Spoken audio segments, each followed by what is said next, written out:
Hi, Sarah. Hi. Are you planning on putting the agenda in the chat? Oh, I forgot that I hadn't. I thought you guys could see it. All I can see I haven't shared it. Sorry, I'm going to share it right this second. But yeah, should I put it in the chat?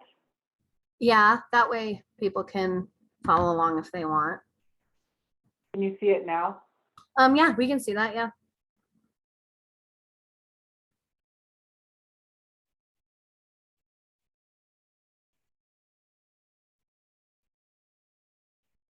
Been the craziest week, so I'm like all out of sorts, all over the place.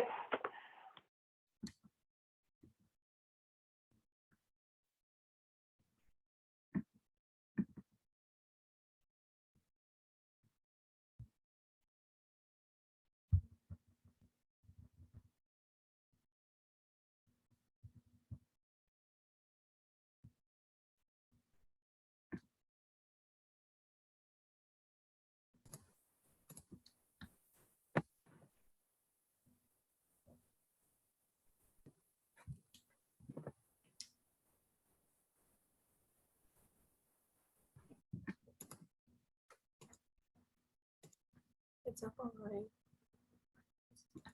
Hey, everyone. Hey, Zach.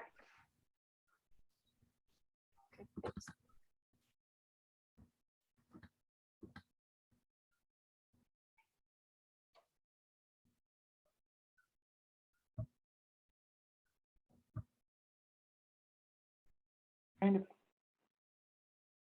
I don't know if I've ever done this, Sarah. I'm trying to attach a file.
Melissa just texted me. She's having a little bit hard time logging in, and then David said he'll have to come in a little bit later. So once Melissa gets on, we can go ahead and start.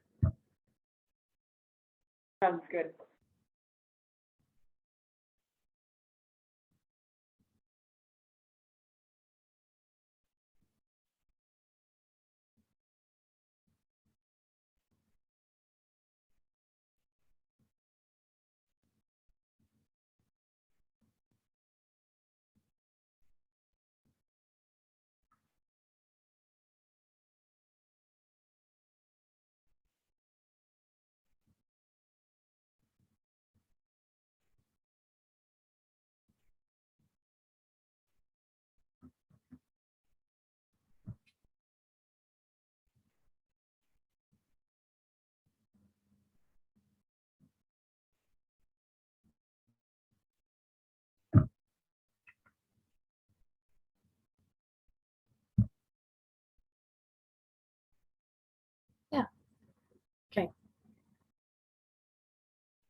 Okay, Melissa's in.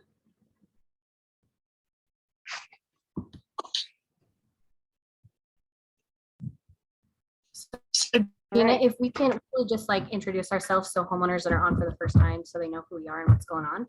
And then if Yeah. we can do that, and then we'll let you go ahead and call the meeting to start. Does that work? Yeah, so do you want to start with the introduction? Well, I can start. I'm Gina from HOA West, and Zach from HOA West is also on the call. Hey, everyone. Sorry, Zach. I'm Sarah, the president. I'm Melissa Ducker, Vice President. I'm Jess Michael, Secretary. And I'm Billy Rowe, board member.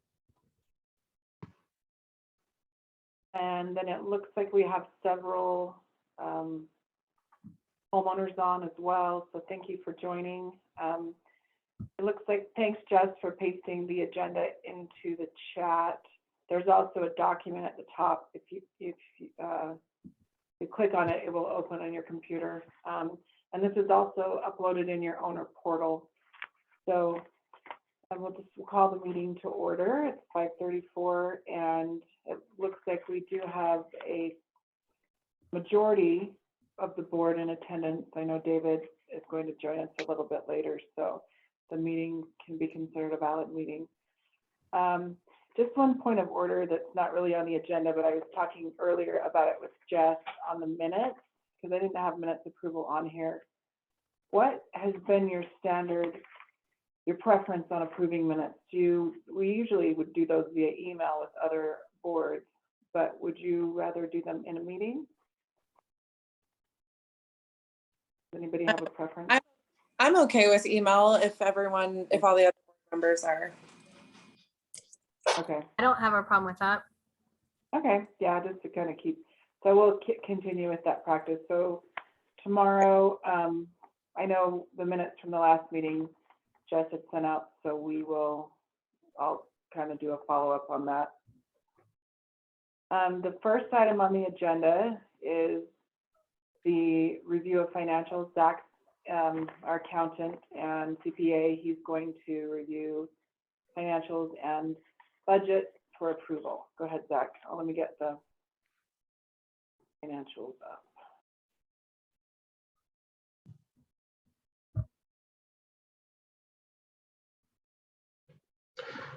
All right.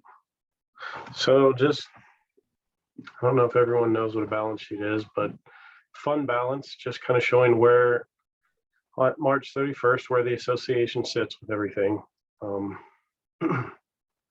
Management trust, once kind of the transition from ACS and everything finally settled out.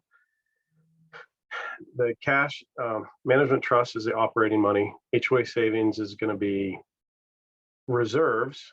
And then there's also the board controlled reserves. So there's 3 separate accounts. There's some accounts receivable on some past balances on some of the homeowners with things from ACS. Currently with us, I think everybody's been pretty consistent with paying on time. Prepaid expenses, that's going to be mostly, I know I sent it off to the board for approval, the prepaid insurance. So we got a little bit of a discount there, getting that fully paid in instead of making payments. Prepaid dues, that's kind of part of the turnover from ACS. There were some of the homeowners had some prepaid prepayment of their dues on that, and it's kind of stayed consistent. Accounts payable, there's not a whole lot sitting there. Everything is, since I've taken over, it's the basic service stuff. Lehigh City, Utah Broadband, there's another one, Ace Disposal. I've set them all up on auto pay. They all draft at the first of the month, so the payable shouldn't be sitting very high moving forward. And then kind of the fund balance is sitting, it's a surplus or deficit of the earnings for the association. And currently the operating fund for the association is sitting at a fairly significant balance, and the reserve fund is, we'd like to see it tracked along with where the reserve study suggests. It's a right now a little bit underfunded from the study, but overall it's sitting fairly well. And if you want to move to the next one, Gina.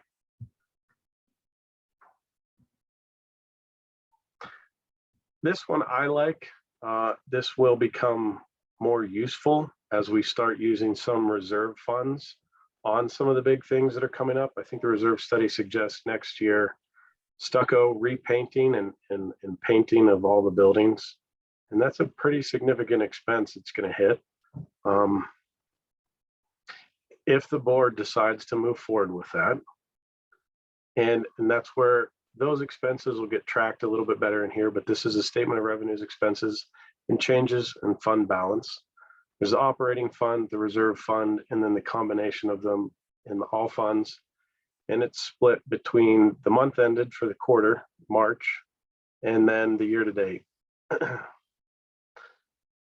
And there's not been a tremendous amount of activity. I've tried to just kind of see where everything has been falling for you guys. There's been a couple of repair things. There is one that didn't hit in March, but it's up in April. There's a carport repair that's pretty significant. That's about $5,000. I think there's going to be a little bit more expense on that as well. Snow removal in March, last little bit of storms that hit. And there is a contract now with Boulder Landscaping, and that's at $4,000 a month, if I'm not mistaken. So that's kind of makes it so that they can come out and do services, and there's not all kinds of extra charges. Property insurance, that is just going to be pulling off that prepaid expense, and it's going to be the same expense moving forward at that $2,600. Electricity and pressurized irrigation is Lehigh City. Electricity, there's a couple of the outdoor lighting or the outside lighting that's hitting there. It's the same expense every month, so that one shouldn't change. Pressurized irrigation is fairly similar. That doesn't change.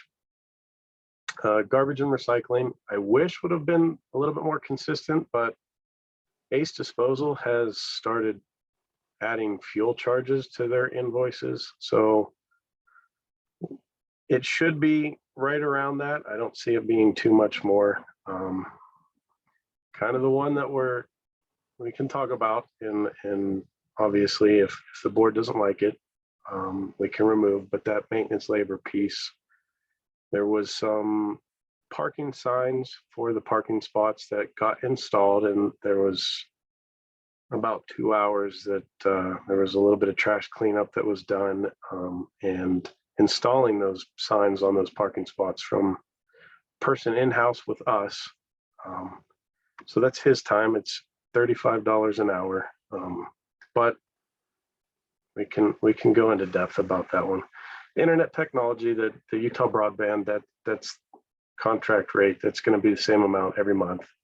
There's been a little bit of legal expenses so far, not compared to what it was last year. And the management fees. Management fees are the contract rate with us, and that's going to be consistent.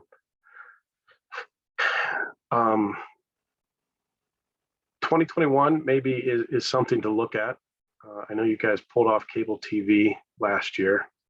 So last year there was only about 4,000 that went out, but obviously that expense won't be there moving forward. Landscaping last year is going to be a lot higher than what we have for Boulder Landscaping. I wish I had more detail into why that was there, what happened, but I don't. There's about $30,000 of repairs that was there. And legal expenses last year were roughly around 10 grand. And so those are some of the ones I'm pointing out because I don't see those moving forward. But I guess it's also all at the discretion of the board. So if you want to move to the next one, Gina, or unless there's any questions, is there any questions on that? My only question, like when we were talking about the like the signs and the trash cleanup, I think like from my perspective, just where I was confused is you guys have done so good at like reaching out to us and getting approval for everything that it was just odd that that one didn't get done. I think that like, you know, moving forward, as long as we just keep making sure that like we're in the know, I don't think that there'd be any problems. And like with things like trash cleanup and whatnot, as far as I know, like everyone on the board's willing to do that so that we're not incurring extra costs. So something to be, you know, that's easy to take care of moving forward. Thanks for bringing that up, Sarah. What you and I talked about that, I think it was your son or somebody was going to help with the trash cleanup, and that was the trash cleanup that happened was prior to that. So we haven't done anything since then. Yeah, obviously we want to be transparent with you guys. We don't want to hide anything. I understand some of this disgruntlement there from ACS. So I don't want to have that continue. So the next one is cash flows, kind of just showing the changes in some of the asset accounts and liabilities. There's not a ton of detail here. There's obviously not, I don't know if anyone's familiar with the cash flow statement from any other, like maybe publicly traded companies, but there's usually the operating cash flow. That's what we're showing here. There's financing and investing, and there's not a whole lot there that goes on with homeowners association. So I'm not going to get too detailed, but if there's any questions on this one, everything should balance. And then annual budget comparison. The actuals were on the previous statement, the statement of revenues, changes in expenses and fund balance.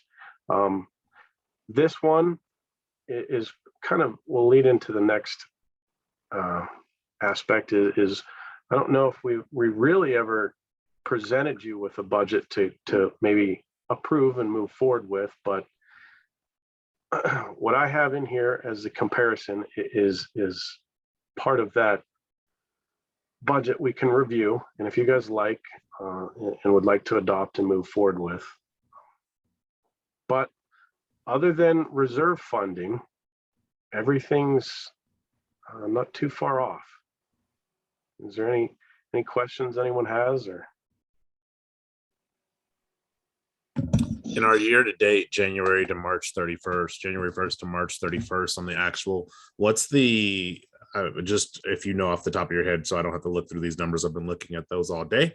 What do you think is the about 12 grand disparity between what we actually spent and the what was budgeted in your budget? Like I see the repair that it's about 2 grand less, but oh, never mind. Landscaping, I see it. That's at least about Billy, remember, like we just adopted the previous year budget just to get it done really quickly. It wasn't like an actual, like Zach said, from a HOA West budget. Okay. Thank you. yeah, I mean, one of the things that we need to get moving is a monthly reserve transfer from operating to reserves. And so what it should be and should have been for the past 3 months is about 8,300. And that's straight from the reserve study. So the yearly contribution that suggestion is at baseline funding would be the 990,000. And that comes in about 83. Obviously there's enough money in the operating that we can catch that up from January through March and then start a recurring transfer moving forward if the board would like that. And I'm sorry, I didn't catch that. The monthly reserve would be 8,300. Is that what you said? Yes, yes. Thank you. If I'm understanding the reserve account correctly, are we supposed to have enough money in the reserve account so everything that is covered under the reserve account can be funded at any time? Or is it like a rolling thing? There's a couple approaches to it, and it all depends on how the reserve report is done. But the majority of the time, it is kind of like a rolling thing. Obviously, that report lays out future expenditures that, as things break down, are suggestions to get replaced. And so the beginning is starting with funding, so that by the time 5, 10, 15, 20 years down the line, some of these things that start coming up that are suggestions that might need repaired, there's enough funding there for. Yeah, we were kind of reviewing this earlier, and it would be great if the reserve was 100% fully funded, but as Zach was saying, it's at least 70%, right? Yeah, it's at least 70% funded. You take with the board controlled and the other reserve account, it's right around 402,000. And what it suggested started 2022 with was 516. So there's about $114,000 underfunded. But again, I don't want to diss ACS too much, but you guys are old enough that there should have been a little bit more clear indication on the statement of I can't remember the name, that the other changes in fund balance statement, where it's breaking out operating fund and reserve fund. There, you guys would have had some reserve expenses, and that should have been shown. I don't know where that went and how everything flowed and why it's significantly underfunded. But obviously moving forward, I will get that in track for you guys and keep it in line. And so that everything is pretty clear. I think the report now is suggesting it's right around $240,000 worth of repairs for the stucco stuff.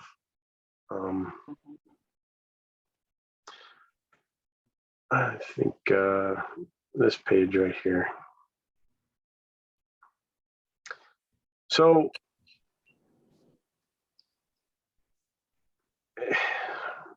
obviously a lot of this stuff is at the discretion of the board, where you guys would like to see it if you want this stuff repaired and where the need falls.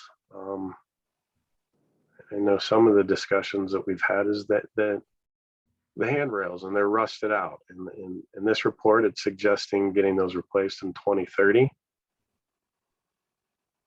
But if the board sees that it's needed now, obviously you guys can decide to move forward with that. And where you'd like to allocate the funds from is always up to you. We'll just make suggestions. Yeah, I guess like some things to keep in mind when we do decide is like the stucco painting, like the fronts of all of the units were fixed with like the lawsuit and repainted and redone. So it says 2023, but like the whole thing wouldn't have to be done. Or like it says the sports court, that was just recently redone. And I know that says 2040, but there are like things that have been done. So. Okay. It sounds like then it might be a good idea to look at getting a new report done. Yeah. Zach, if I'm understanding you right. So like when you spoke about the handrails, where they're in worse condition than better, and it says 2030.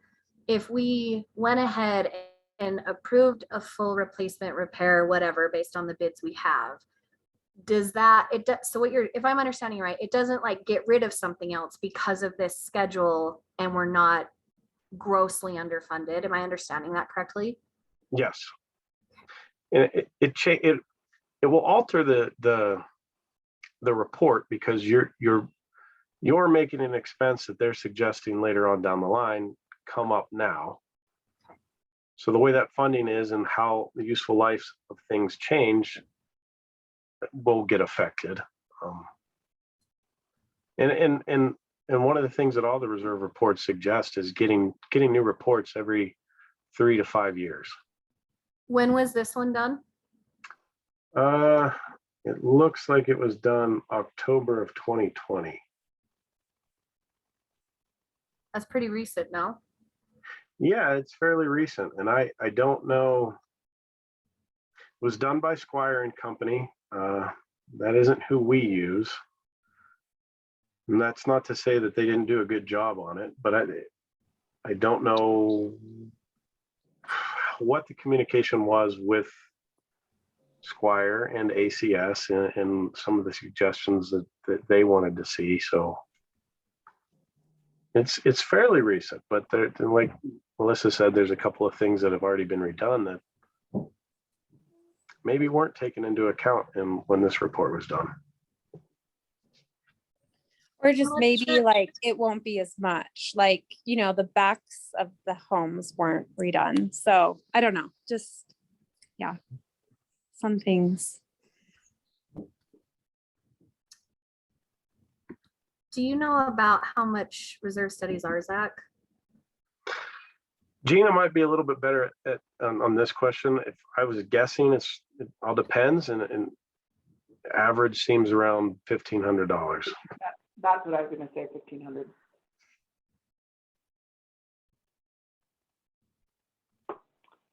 All right.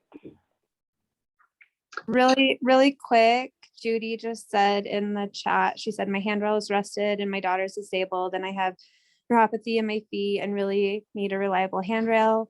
You really saying I need to wait until 2030? And no, that's just when it was suggested, Judy. Like, we're talking about handrails. It is like on our top priority. So Yeah, it is. And we can get anybody to respond to us. Okay.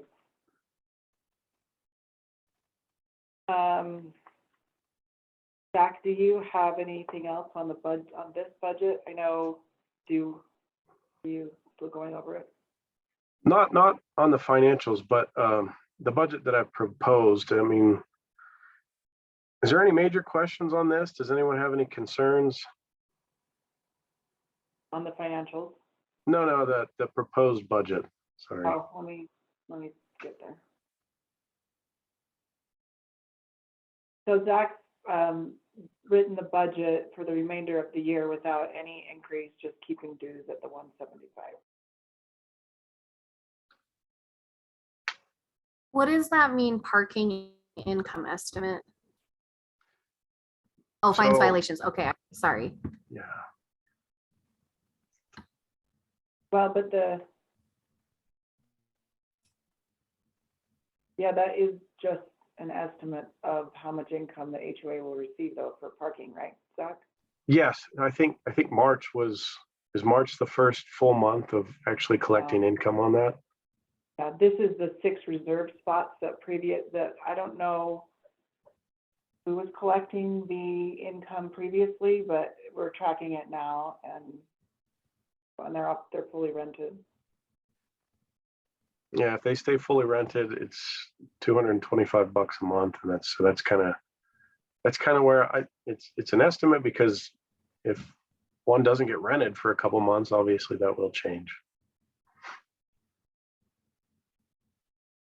And then I know there's been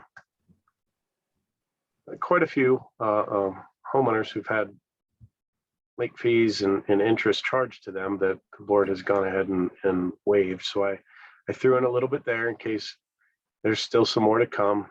Obviously that it is just an estimate there.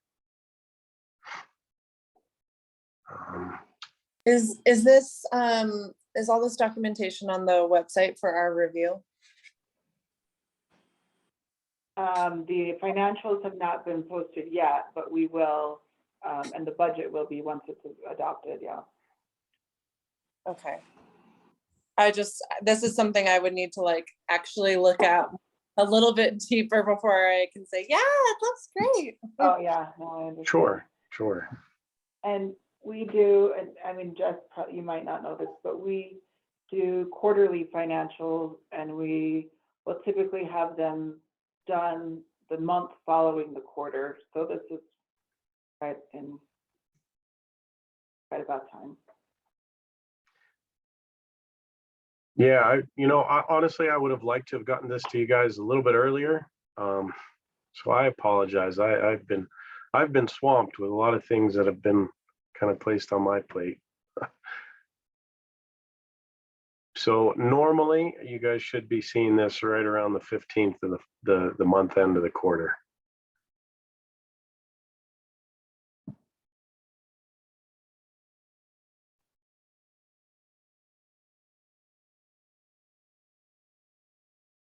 Other than if you guys want more time to review, obviously that's where I'm at tonight, and I think the rest of this will be mostly with Tina.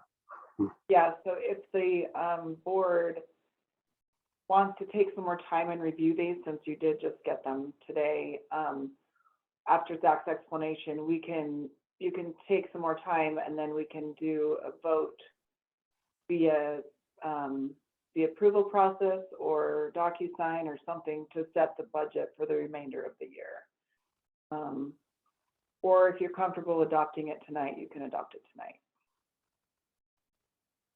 How about, I think it's fair that we maybe give ourselves, a 1 week from today. So like next Wednesday to really look at it and discuss it and see if there's anything that any questions we have for Zach. What do you guys think?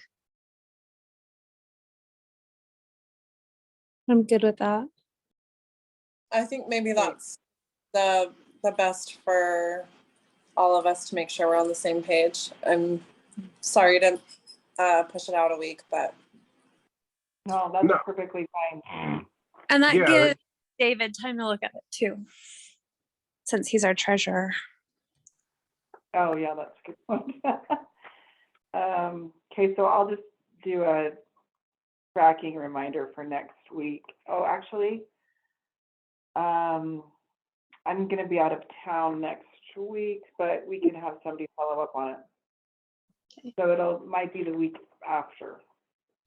And just so I'm clear, everything that Zach just went over was in the email we got just before the meeting. Yes. Okay. Yep. Okay, so we're done with the financials for now. I'm holding on to budget approval. The next item on the agenda was just an update on how our plan was going for reaching owners with no contact. We've had a few reach out to us, we've sent some letters, and that was just kind of like something in process. There's still a couple more letters that need to be sent.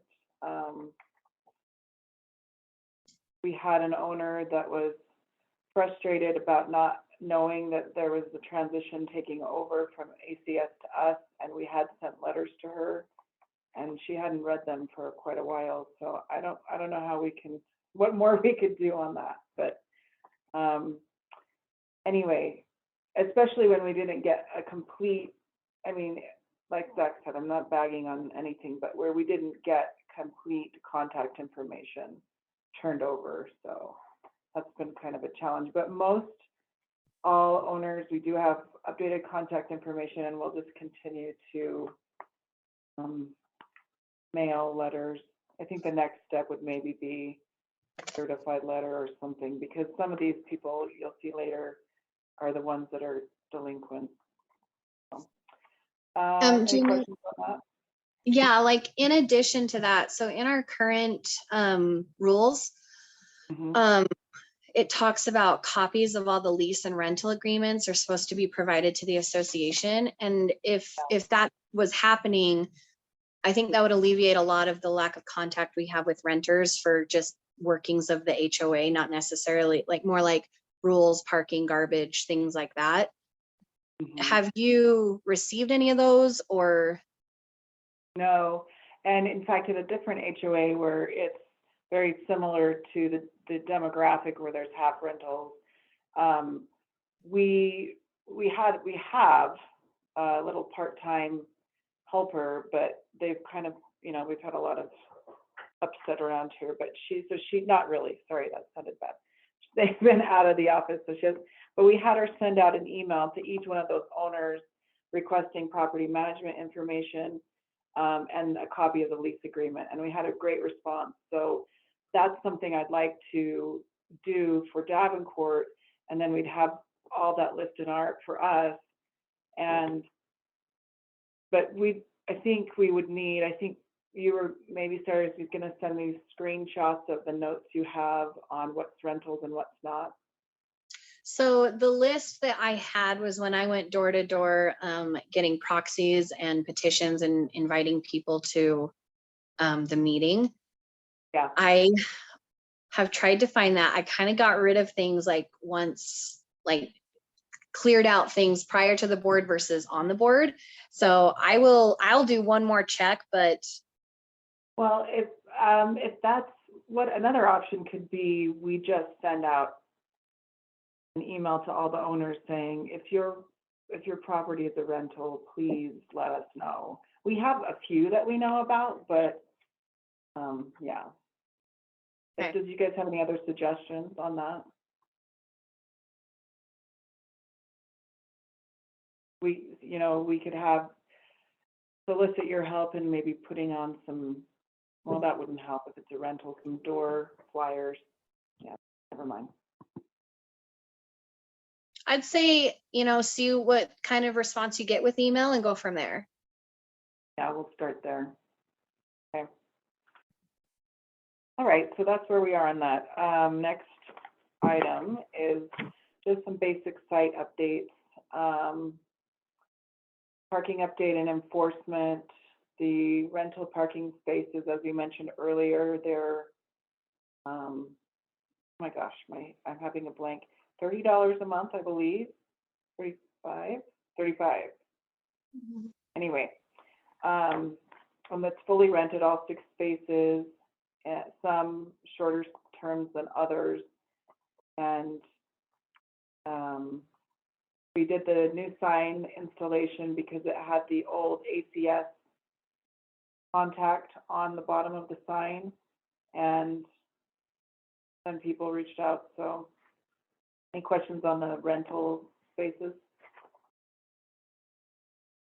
Is there a waiting list? Michelle's still here, but I don't know if I thought there was one person on the waiting list. Okay. It filled up pretty quickly, but if there is, it's not very big. Okay. And then I had visitor parking rules. Oh, yes. This is on the agenda, and it has to kind of do with that owner that well, there's a few owners but the one that we find, and that I actually contacted the owner because they kept reparking in there, and they've actually rented a reserved spot, and we were working on their second fine, and I'm like, this is silly. So I called them, and she didn't understand. I think I might have sent you guys an email, but she didn't understand that you couldn't park there during the day, and I explained the situation, but she's wondering if the board would be open to entertaining anything with changing those rules. So I'm throwing that out there. Changing to allow residents to park in visitor spots? Yeah, during the day. For me, I don't think it changes. The time of day doesn't change the necessity of the visitor spot. I understand, like, the thought process is that if during the day no one's using the visitor spot, then why wouldn't a resident be able to use the visitor spot? But that's the purpose of a visitor spot, is it's available parking for when a visitor comes, and that can be during the day. So though I understand the desire to use it when it's not in use, we've had to do a lot of work to rectify the situation of residents using visitor spots. And even the aspect of, well, I'll move it at nighttime That again, that just is one more thing that as the board we would have to manage. And it just kind of makes the process of, I don't like the word enforcement, but it makes the process of ensuring that visitor parking is available for visitors. It makes that a muddled process. So if we were to take a vote on that, I would vote against using it during the day, even if it's not in use by a visitor. All of those reasons you went through are kind of what I explained to her. So I feel like I think everybody's in line with that. And I just didn't want to ignore it, the request. So thank you. I don't speak for everyone though, just for the record. I just speak for Right. myself. No. Well, and I'll add, to the tail of that, Billy, like with the PUD and the amount of spots we're required to have, it's one visitor spot per 3 units. So when one homeowner uses it as a personal spot, it makes the parking for the whole neighborhood go down. So then when homeowners have actual visitors, there's no visitor parking. And this is a unit that has 4 vehicles, and the development just isn't set up for that kind of, that number of vehicles. Right. Is there any other comments on that at all? Otherwise, we can move on. Okay, next item, I'll just follow up with that person and let her know you guys discussed it and give an update. But landscaping update for this year, as you know, spring is here, and Boulder Landscaping, you've seen them out there pruning some trees, throwing away the limbs in your trash. When I found out about that, I appreciate Melissa letting me know. I immediately reached out to them, and they don't typically do that. I think there were some people on their crew that were unaware, and Ray from Boulder Landscaping apologized and said it wouldn't happen again. They do know that. But anyway, so they've been out at your site doing some spring cleaning, and we had a couple of work orders. One was regarding dead bushes that need to be replaced, and they had wanted to wait until they did that overall site review before determining which bushes site-wide needed to be replaced or just pulled, so that the board could review that. That happened yesterday, and so they haven't had time to prepare a report for me today, but they anticipate it should come either tomorrow or Friday, so I can send that out to you guys. Does the board have any preference on bushes? Because if there are dead bushes, do you want it replaced with the exact same type of bush, or just some type of bush that's hardy and looks good? I had that question asked. Just something will so sorry. Just something that will grow well and look good is my opinion. I don't know if anyone else has. Yeah, I don't prefer the red spiky thorny bushes that we get. I know they try to like put them around the window wells too, and like a lot of homes, that's the only, well, no, the ones they put around the window wells, those are amblers, but that is one bedroom's only way out. And although being burned to death or being scratched up by thorns, I would take the thorns. I would avoid those bushes personally. Okay. And something cost effective, yeah, hardy and cost effective, and something that looks good, because some of our stuff looks like garbage. Well, I think part of it goes in conjunction with what we're going to talk about in a little bit, that legislature where they want X amount of space dedicated to hardscape, if I remember the right verbiage. So that's something to take in consideration too. And I think that was only for detached PUD, it's detached units, so it doesn't apply. Oh, okay. Thank goodness. It was a big pass, gosh, so yeah. I couldn't review all 100 pages in time. Yeah, you're right. We had a whole, almost, over an hour and a half meeting, Zoom meeting on that and that was just last week. There's a few things that will affect your community. So, all right. So look for that landscaping update. I'm trying to think otherwise. Some of the work orders are affected by that, because the grass, and we've talked about this before too, but the grass and on some units goes right up to the foundation, and there's sprinklers there, and so it's causing drainage issues sometimes. Or so Ray's recommendation was that some of these might be turned into just a mulch bed or some type of flower bed too. So we'll go over that later. Any other questions on that? Okay, I have just some work order updates. Part of this, we were going to talk about the replacement handrail. So let me pull that up.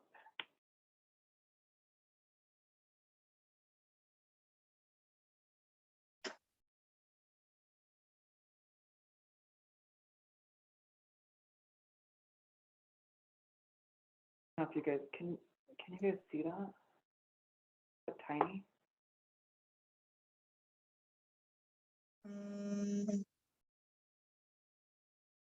These are the bids. Can you see those now?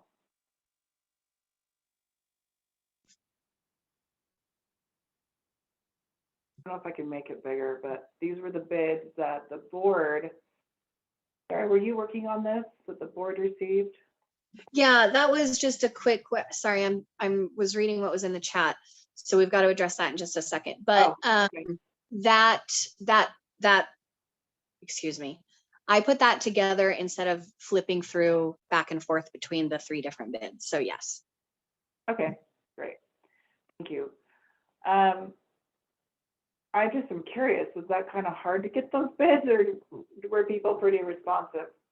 I'm on a Facebook page that is specifically for vendor bids.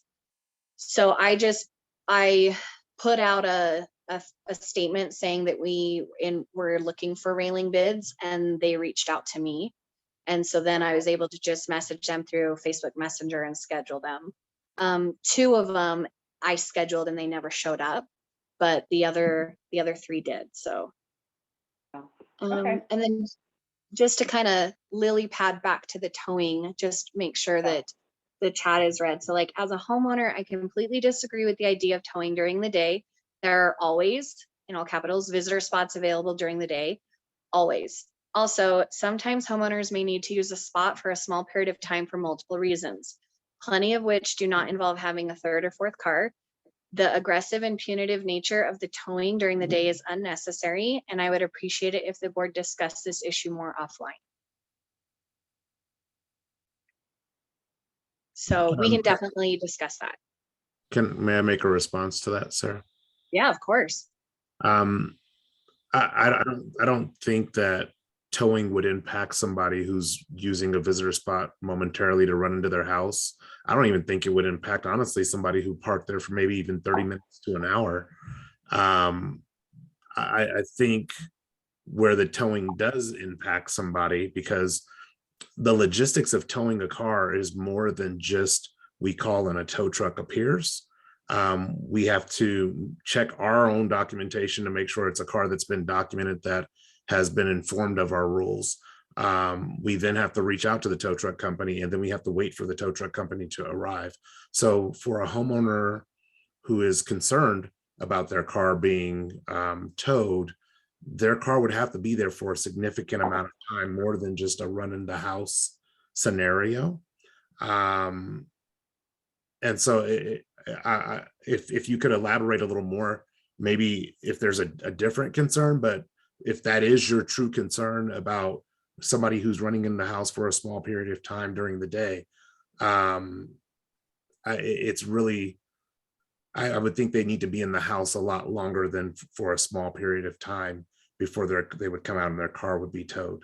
That's just the logistics behind it. So if there's something else that maybe is a concern that about daytime towing, I'd be happy to speak more about that. But speaking offline about the logistics of somebody who's running in and running out or in their house for an hour, I just don't really see that situation taking place with knowing the process that it takes to get somebody out to tow a vehicle.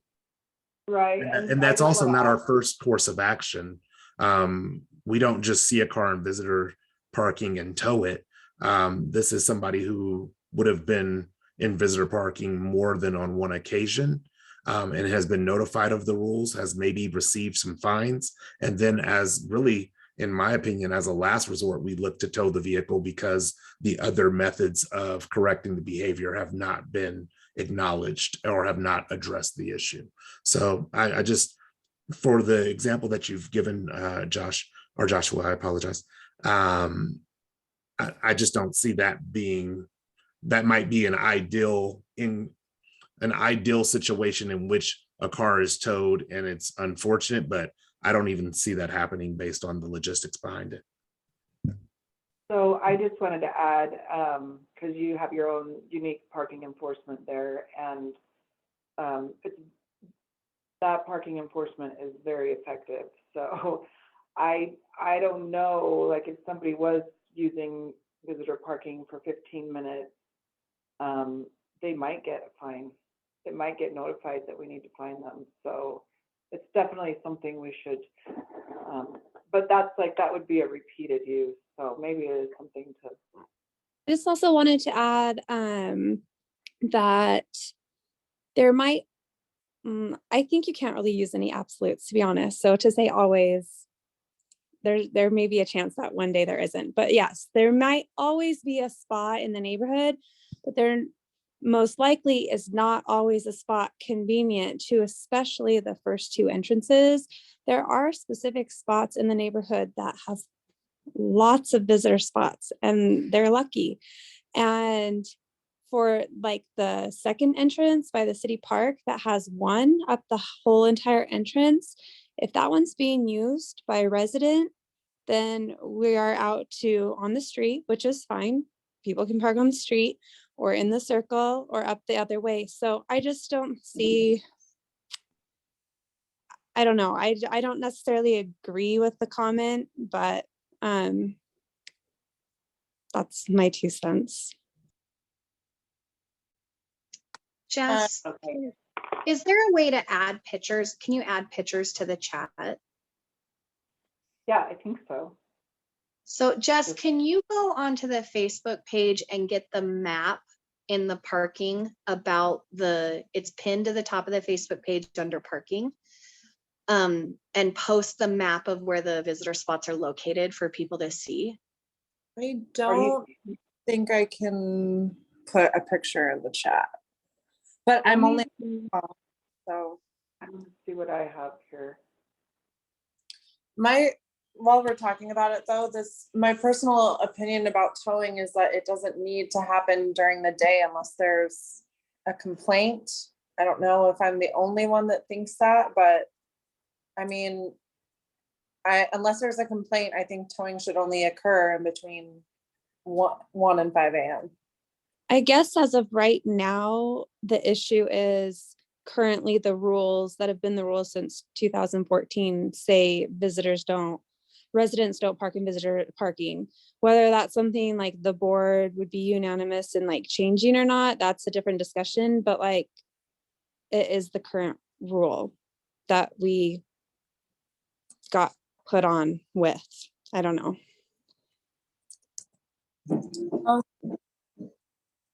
Is this the Yeah, map you that's were it. talking about? Yeah.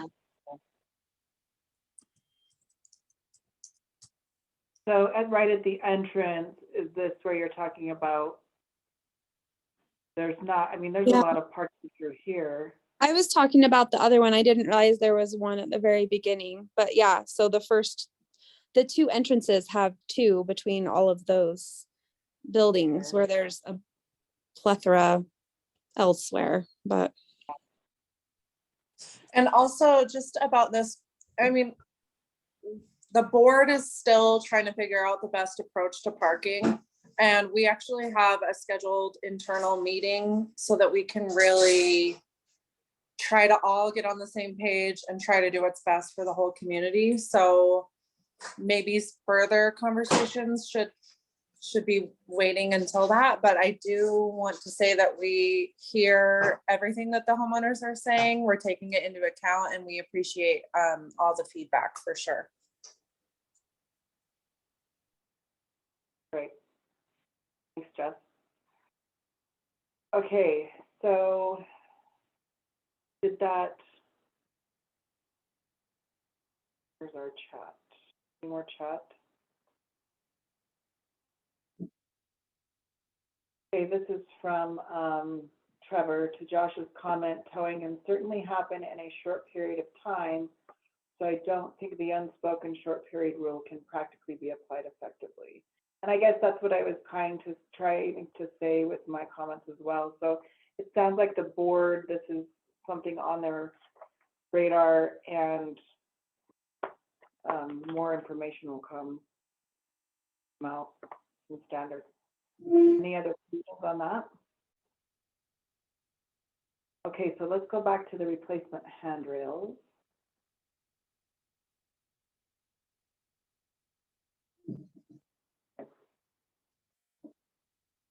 So these are the bids that were received. And as Zach mentioned, you know, if you like restructure the way the reserve projects are listed, you know, maybe this could be accommodated. So do you want to review these? I didn't really talk to them. Do you know, Sarah? Can you touch on them? Full replace, post repair? Yeah, so positive reality or like that's really small. Anyway, the second one there gave the most comprehensive bid where they did a full replacement, a post repair, and a spray rust repair. So they gave us options as far as how we wanted to repair or replace them. LMAC gave a full replace bid, and then Revive gave us one bid for a homeowner that had already opened up an action item. I'm under the impression that there is at least one additional action item. And in the bids, I can send you the full thing, Gina, but with positive, they even broke it down by unit number. So if we felt like we didn't want to spend the full 37,000, we could prioritize based on, you know, no longer attached to the cement, or however we wanted to slice and dice that. It's broken up by unit. Great. So then also,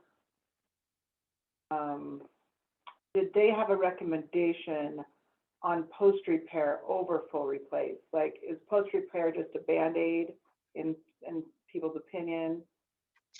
Yeah, so if I understood them correctly, which I believe I did, they explained it that once the rust starts and it has been left for so long, it is hard to really know how much rust is in the handrail until you cut into it. And some of them, even though there was a bid for a post repair, once they start repairing it, that could be oh wait, pump the brakes, this needs to be repaired. So there's no guaranteed bid as far as the post repair. And the spray rust repair is for only the ones that are still attached, that still have all their parts and pieces. And it's where they sand it, grind it, spray an adhesive on it, put like a special tape on it, and then paint it to match. And again, they could be grinding into it and realize that the rust is far more extensive than what they originally saw with their eyes. And then that transitions to a full repair based on the rust. Okay, that's good information. Great. And then any comments, because when I was trying to get bids, there was a comment on if these were painted black, they would last longer. Did you hear any of that? I did not. I did hear that if there's regular paint upkeep, you can get closer to 15 to 17 years. And that's why it was so interesting to me what the reserve study said, because 10 to 15, maybe to 17 years was the longest life any of them really said, because of the nature of the product and the weather of Utah and so on and so forth. Okay, good information. I know this is something that's important to the board and the community. How do you guys want to proceed? Because, and Zach, you can chime in too. Is this something that could be accommodated? Yeah, I would love Zach's opinion because I've had a really hard time knowing like what's available to spend, like what, like if we did do a full replace for 37, is that like asinine? Because that's a lot of money. You know what I mean? Like I feel clueless as to where we stand. I know you just went through the financials today, but where we stand on what is smart to spend.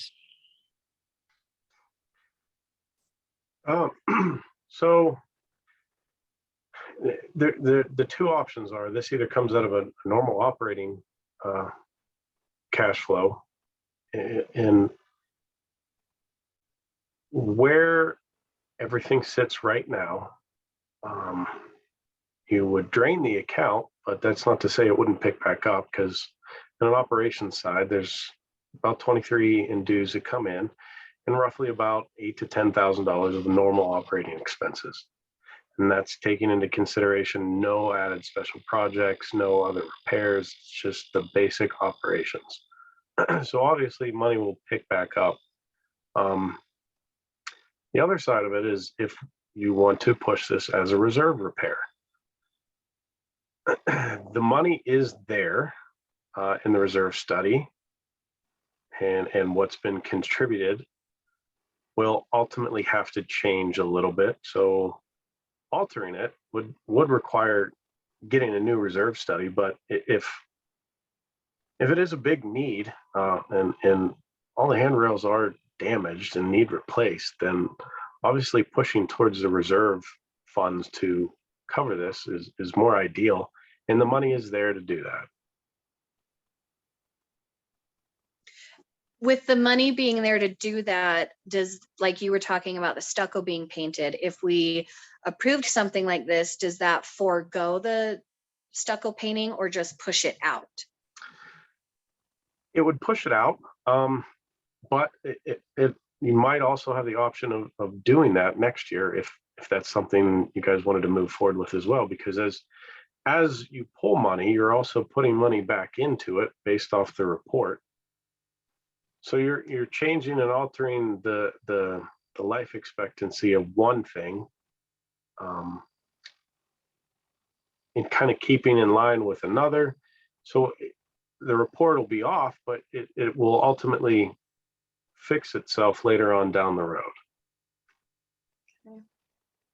And the big thing with that, if this does come through reserves, it is going to be looking at a new reserve study next year.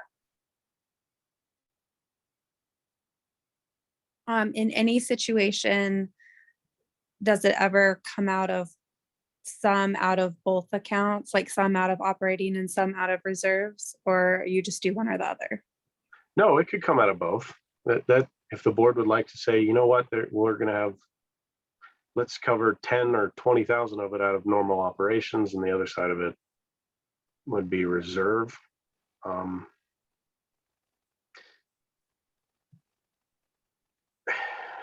I don't know if I would move forward with that option. Partly because have the handrails ever been replaced? Not that I'm aware of. Yeah, so it's probably something that is due. It's reserve funding that's been put there and should be used with reserve funds. Ultimately, that's why you guys were putting them there to begin with.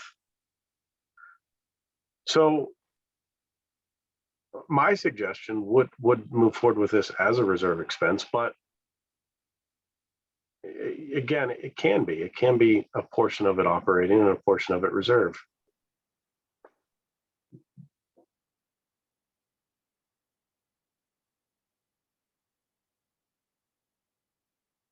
What are your thoughts, Billy and Jess? I'm sorry.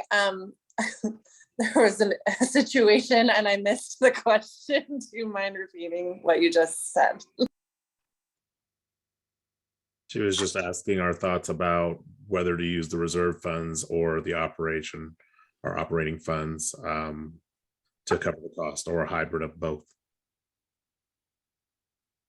The cost for the railings, Jess. Right. I'm on the side of using it out of reserves because like Zach just said, I mean, it is in the study. It is something that's needed. And if we get a new study afterwards, then we can just alter things around. That's just my perspective. I don't know what anyone else's is. I actually agree with you. The reserve money is saved for these types of expenditures. So it makes sense that we would use the money that we have saved to pay for the thing that is now time to pay for. As ideal as it would be to try to save the money and pull the money from somewhere else and continue to save money, at the end of the day, the money that we have is the money that we have. And I would probably lean towards the side of using reserve funds versus a hybrid or using operating funds. So do we do a full repair on everything, or do we like do a full repair on the worst ones and a Band-Aid on the other ones? If the handrails have never been serviced except for like one-offs, it probably makes sense to get everything on the same timeline and do the full replacement. And that would just be the one and done project for the entire community. And then we would at least have some forecasting on when we can expect either maintenance for painting to extend the life of these handrails, or at the next interval in which we would need to replace them. But if they haven't been replaced in anybody's recent memory, as far as the tenure of the residents in this community, it seems like it's time to fully replace them, in my opinion. I agree. And I think that if we did some sort of phased or project or something like that, I think you're right, Billy, we would just be pushing out the problems. And then if we do it all at the same time, then we have a better idea moving forward.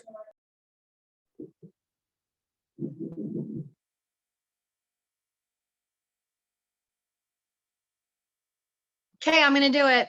I motion to pay for the full repair of the $37,497.50 for complete handrail replacement out of the reserve study account. So I second that. then all those in favor? Aye. I'm in favor of that giant amount. Okay. So Sarah, will you make sure to get me the bid and then we can just proceed? Yeah, I'll forward you everything from them, contact info, all of it.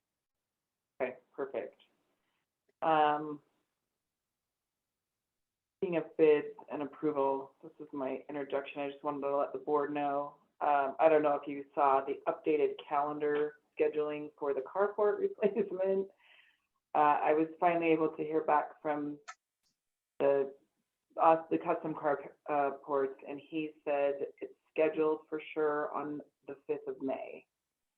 The residents for those units cannot park there that day, starting that day, so we should somehow figure out where they can park elsewhere, or how you want to notify them. How did you guys handle that before when it was getting torn down? Well, no, they weren't parking there because they couldn't. So where did you park them when they couldn't park there? So when we did the asphalt, we were just told to park on the street. I don't know if I mean, that's a long walk, but if parking at the church is an option. There's also that strip of visitor parking just around the corner from them in front of Jess's home that could maybe, how long do they expect the construction to take? He told me 2 days at the most. There's So it would there's visitor just up the street and just down the street from them. And I think we should get their car information and give them, but I think personally should let them park in visitor.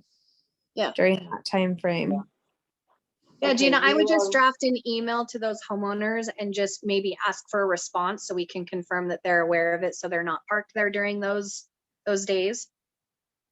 And get their make, model, and license number. Yeah. So it's all the not vehicles. secured. And as you know, and then we can send that to Beehive too, the towing company, so they don't tow in those spaces or those vehicles. It's been rescheduled a few times, but he seemed pretty certain this is really gonna happen, so we will do that. And do we pay the second half of that cost once it's completed? Yes. Okay. So, and I think you're aware of that, Zach, it's another 5,500 or whatever it is, 5,600, yeah, okay. Yeah.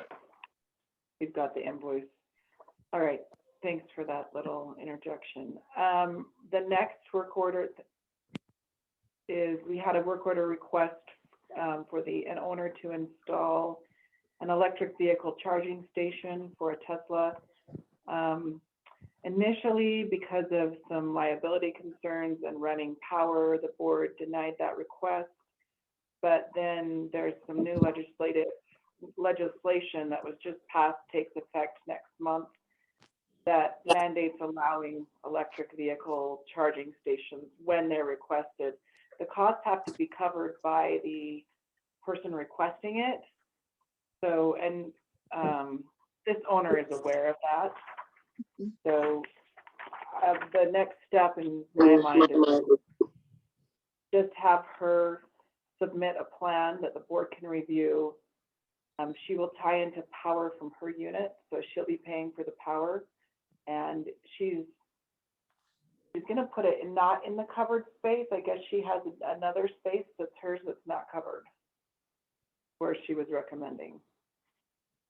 Yeah, she is. So is that okay with the board if I just have her submit a plan, like an architectural review type thing?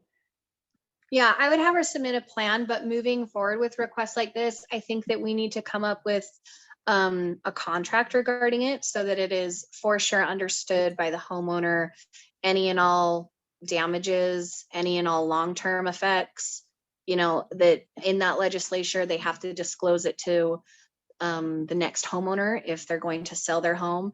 So just make sure that everything on our end that could come back to us is covered in that contract. But the first step would be. Yeah, we will definitely do that with this first case for sure. Okay. Judy said in the chat that she'd be willing to let the residents know. Thanks, Judy. But yeah, let's still send out an email so that they can get back with the make, model, and license plate, because I don't want anyone to be stickered. Okay, thanks, Judy. Yeah. Then the landscaping updates, we kind of already went over. Some of those were the bushes, also the flower bed. So that's kind of just going to have to be put on a shelf until we get that review from Boulder Landscaping. But does anybody have any questions about, let me get out of this, about any landscaping?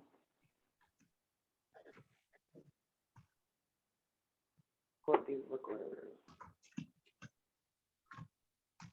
So 2054 is bushes, 2052 was the flower bed, not the grass that goes right up to the foundation.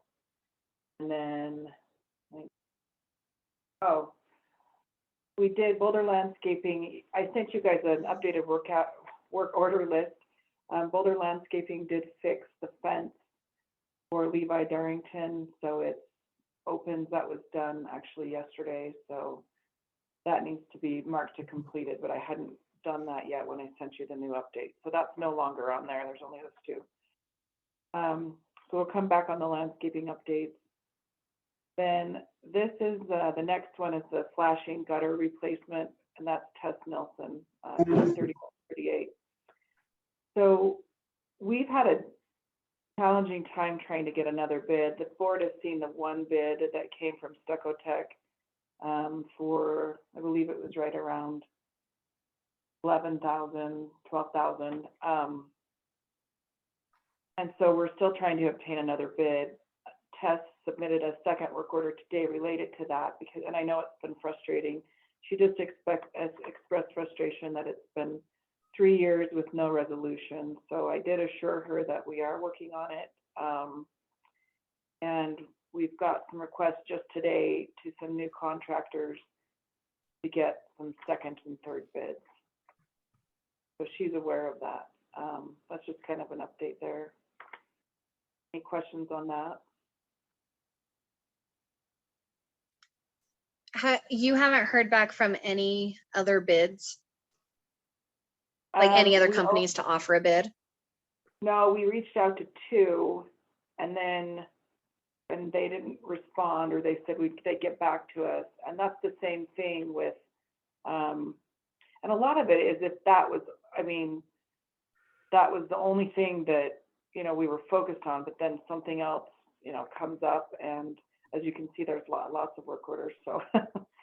But Michelle reached out to a couple of more vendors today, so. Do you have any contacts that you would want to ask on your Facebook page? Yeah, I can put it on there. Is it a stucco repair? No, it's Is that the actually kinda- it's the flashing The gutters that flashings? were installed. Yeah, so it would be somebody that does, I think, stucco, just like eave installation, rain gutter installation, that kind of stuff.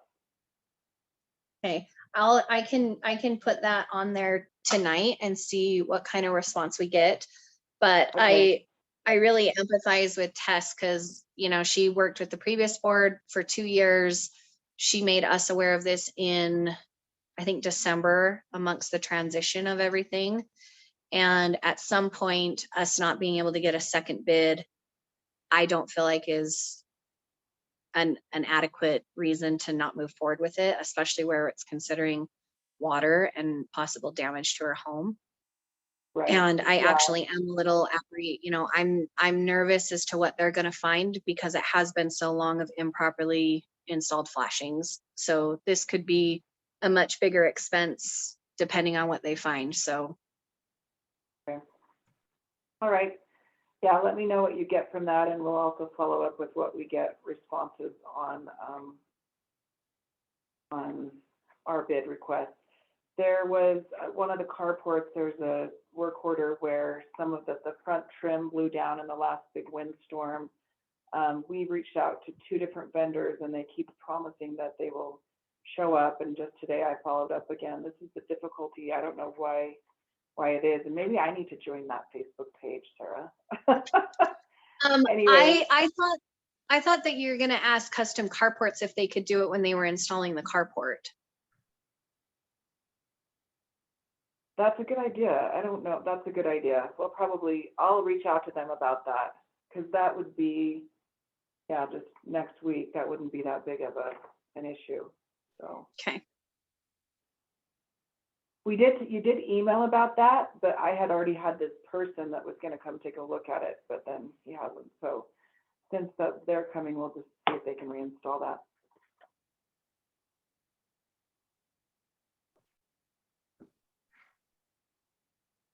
Okay, and then we just got a new work order this week on the porch settling, somebody's concrete stair. The walk has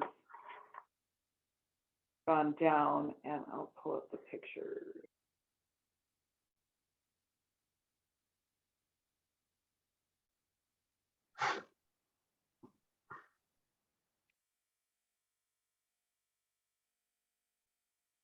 You guys see that? I don't know what's being shared. Right now, the agenda is being shared. Okay. You see this picture now? Yes. Okay. So it's this front stair right here, and it just looks like the actual walkway has sunk. We haven't even started on this one. Is this something that you guys have seen before? Yeah, so if you go back to that previous picture, Gina, from my understanding, those 3 holes are from previous lifting work being done. That's what Yeah. I wondered. I had it done on mine when I moved in. And did the HOA cover that, Melissa? Yes. Yes. Yeah, so the approach is definitely the HOA's responsibility. So we just need to reach out to a company that will fix that and just do it on a case-by-case basis.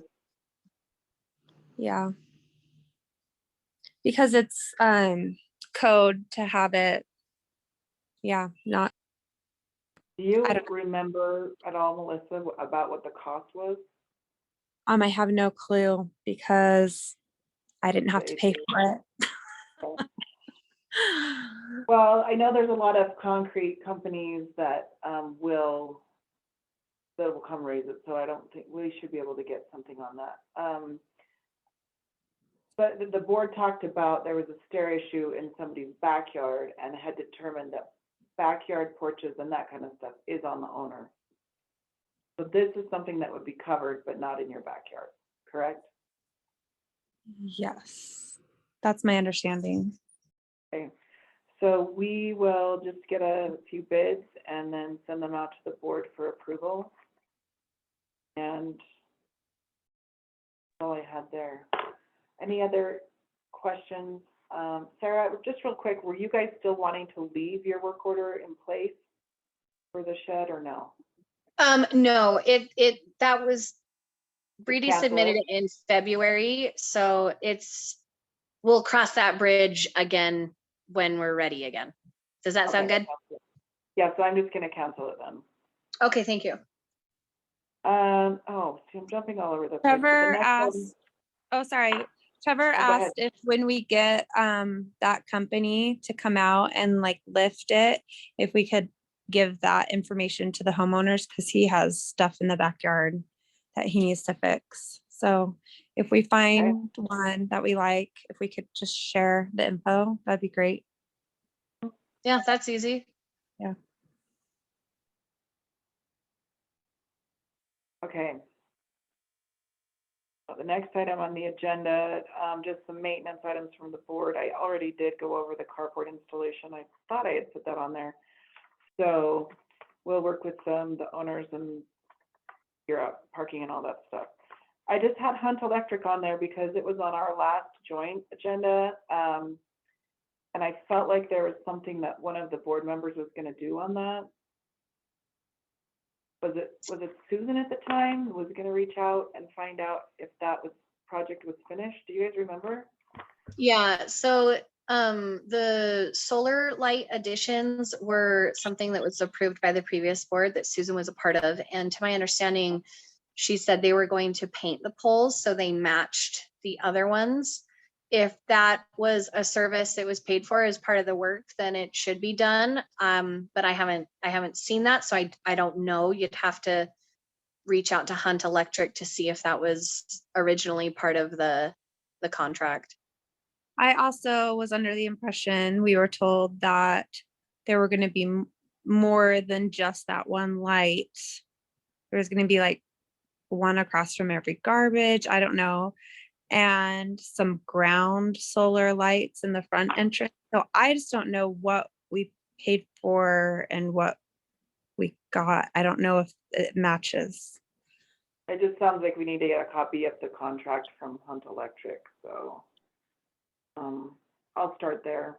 I don't even have contact information for them, so I'll do, does anybody have contact information? I can just do a Google search, that's where I'll start. Okay, will do. Any other, that's all I had on my agenda.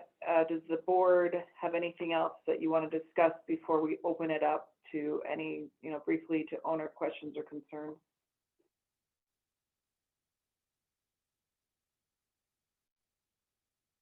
Okay. Are there any owner questions or concerns that you either want to chat in or talk about? So? Well, I want. Someone might be twice. typing. Can you tell if someone's typing? I don't think I can. Let's give it a few minutes though.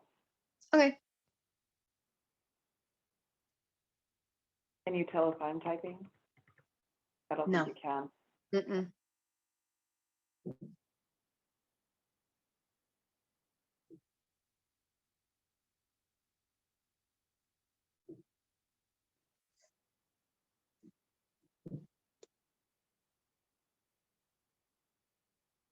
Okay, I guess, yeah, I think we're good, right? sounds good to me. Yeah, so we have some, if you guys want to go over delinquencies, we can go into a closed session now and just have the remainder, the owners that are not part of the board, just disconnect from the call, or we'll disconnect you. So the board did want to go over delinquencies, right? Yeah, in the closed portion, yes. All right, so the regular session adjourned at 6:52, and I will turn off the recording.